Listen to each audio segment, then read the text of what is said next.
Episode के शुरू में ही 3 साइंटिस्ट बीच पर आते हैं, जिनमें से एक का नाम होता है स्टीवन, जो मरे हुए जायंट को देखने आया था। जबकि एक दिन पहले समुद्र में एक बहुत बड़ा तूफान आया था, जो इस जायंट की डेड बॉडी को किनारे पर ले आया।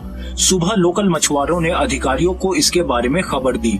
शुरू में तो उन्होंने इस पर यकीन नहीं किया, लेकिन जैसे जैसे लोग वहां आने लगे और जाकर इसके बारे में बातें करने लगे, तो इन क्रेजी स्टोरी को सुनकर साइंटिस्ट ने डिसाइड किया कि वो खुद वहां जाकर देखेंगे। स्टीवन और उसके साथी, जो समझ रहे थे कि लोग उनसे मजाक कर रहे हैं, वो भी बीच पर इसे देखकर हैरान हो गए।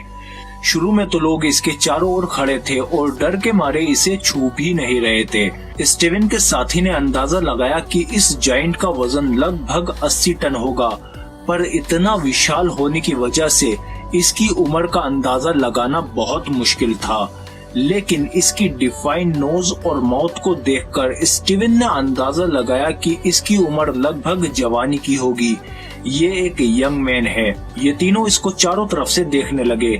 स्टीवन ने देखा कि इस विशाल मानव की हथेली में पानी जमा हो गया है, जो एक पूल की तरह है जिसमें मछलियां तैर रही हैं। स्टीवन ने कहा कि सिंपल फैक्ट ये है कि ये विशालकाय मानव सच में है, और यही हमें सबसे ज्यादा हैरान कर रहा है। उसने इस जायंट के चारों तरफ जमा भीड़ को देखा और इसके अस्तित्व का ये कंक्लूजन निकाला कि ये लोग इस जायंट की छोटी छोटी कॉपियां ही हैं। तभी स्टीवन का साथी इस जायंट के सीने पर खड़ा हो गया और लोगों को इस बात का इशारा दे दिया कि ये करीब आने के लिए सुरक्षित है, और लोग चिल्लाते हुए इस जायंट के पास आने लगे, इस पर चढ़ने लगे। कुछ लोगों ने कहा कि इसकी बॉडी रबर की तरह गद्देदार है। बच्चे इसकी छाती पर खेलने लगे और जूते पहनकर इसकी छाती पर दौड़ने लगे, मगर स्टीवन ने इसे नहीं छुआ और ना ही इस पर चढ़ा। वो और उसके साथी दूर से जायंट को देख रहे थे और अपने नोट्स लिख रहे थे। जैसे जैसे वक्त गुजरता गया, लोग अब खेलते खेलते थकने लगे और घर वापस जाने लगे। 3 दिन बाद स्टीवन फिर से बीच पर आया, क्योंकि उसे भी इस जायंट में काफी इंटरेस्ट आने लगा था और उसकी फैसिलिटी ने भी उसे इस पर नजर रखने को कहा था। इस पर स्टीवन का दावा है कि वो कोई रोगी नहीं है कि वो किसी मरे हुए व्यक्ति पर नजर रखे, क्योंकि स्टीवन के लिए ये मानव उसके आसपास के लोगों से ज्यादा जीवित था। वो देखता है कि कैसे बच्चे एक लाश की छाती पर फिसल रहे हैं और कुछ वर्कर उसकी जांघ की हड्डी को काटने की योजना बना रहे हैं, क्योंकि लाश अब पब्लिक प्रॉपर्टी बन चुकी है।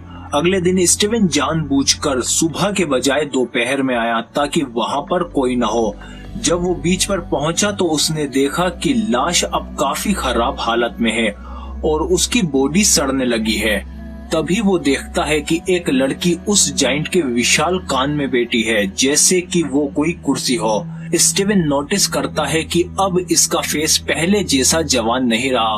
वो अज्यूम करता है कि लंबे समय तक समुद्र में डूबने और उसके टिश्यू के जमने, सूजने और सड़ने की वजह से होगा। तभी वो देखता है कि एक केकड़ा उसके चेहरे पर रेंग रहा है। साइंटिस्ट का मानना है कि ये सब जब तक चलता रहेगा, जब तक ये पूरी तरह से सड़कर खत्म नहीं हो जाता। स्टीवन आखिरकार हिम्मत करके लाश पर पैर रखता है और वो ऊपर आकर देखता है कि किसी ने जायंट के चेस्ट पर एक रेत का किला बना रखा है। फिर हमें उसका दूसरा हाथ दिखता है, जो पहले ही आधा खत्म हो चुका है, और जो बचा है उसे लोग ले गए। अब इस जायंट की आंखें धुंधली हो चुकी हैं, जिसकी वजह से ये भंवर की तरह लग रही हैं। स्टीवन उसकी आंख में देखता है, ये कहते हुए कि इसकी पीड़ा उस आइसोलेशन से कम है जिसका वो सामना कर रहे हैं।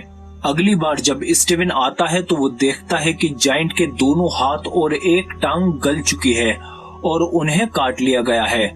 स्टीवन लाश को देखने के लिए इधर उधर घूमता है। वो देखता है कि स्प्रे पेंट करने वालों ने उसकी बॉडी पर स्प्रे से लिख रखा है, जो काफी अपमानजनक है। स्टीवन इस शानदार जीव के अंत को देखते हुए काफी हिचक रहा है और अपमान उसे महसूस हो रहा है, क्योंकि ये जायंट ज्यादा मानवीय है, क्योंकि ये ज्यादा संवेदनशील है लोगों से।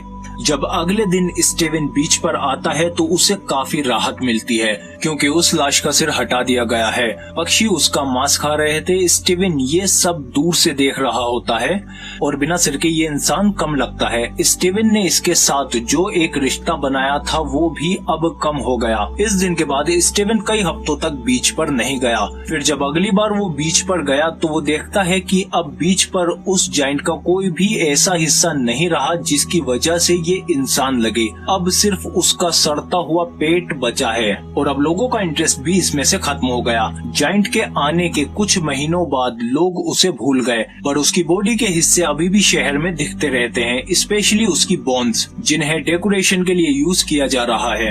एक दिन साइकिलिंग करते हुए स्टीवन को उसकी विशाल खोपड़ी दिखी।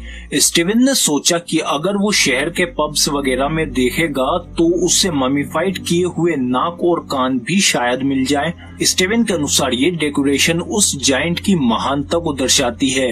ये उससे तो अच्छा है जैसे स्टीवन ने उसे खत्म होते हुए देखा है।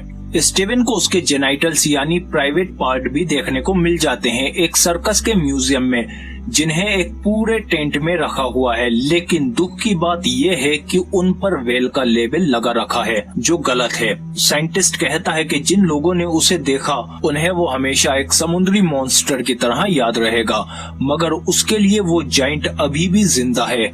वो अक्सर उसके जिंदा होने के सपने देखता है।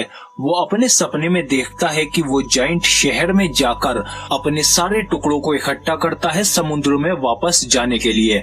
ये एपिसोड काफी छोटा था लेकिन इसमें काफी डीप मीनिंग है हर एक सीन में, मानो जैसे स्टीवन ही वो जायंट हो। स्टीवन उस मरे हुए जायंट के दर्द को महसूस कर पा रहा था जो वहाँ पर कोई और नहीं कर पा रहा था। इसीलिए कुछ फैंस का ये भी मानना है कि स्टीवन ही वो जायंट था, मानो जैसे वो जायंट स्टीवन से बात करने की कोशिश कर रहा हो। पूरी स्टोरी में स्टीवन यही सोचता रहा कि इंसानियत के क्या मायने हैं और क्या हमने इंसानियत खो दी है, और ये भी एक इंसान ही था हमारी तरह, और बल्कि हमसे ज्यादा। हम सबको एक दिन इस दुनिया से जाना है, पर क्या हम अपना अंत ऐसे स्वीकार करेंगे? तो पूरे एपिसोड में हमें ये नहीं बताया गया कि ये जायंट कौन है, कहां से आया, बल्कि जायंट को लेकर स्टीवन और दूसरे लोगों की क्या फीलिंग्स है इस पर ही फोकस किया गया है। और तुम बताओ अपनी फीलिंग्स के बारे में कमेंट करके। और अगर आज की दुनिया में ऐसे किसी को बड़ा करके छोड़ दिया जाए या फिर कहीं से ऐसा विशाल मानव आ जाए मरा हुआ, तो क्या सिनेरियो होंगे, प्लीज कमेंट डाउन बिलो। और अगर आपको वीडियो अच्छा लगा तो प्लीज लाइक करो इसे।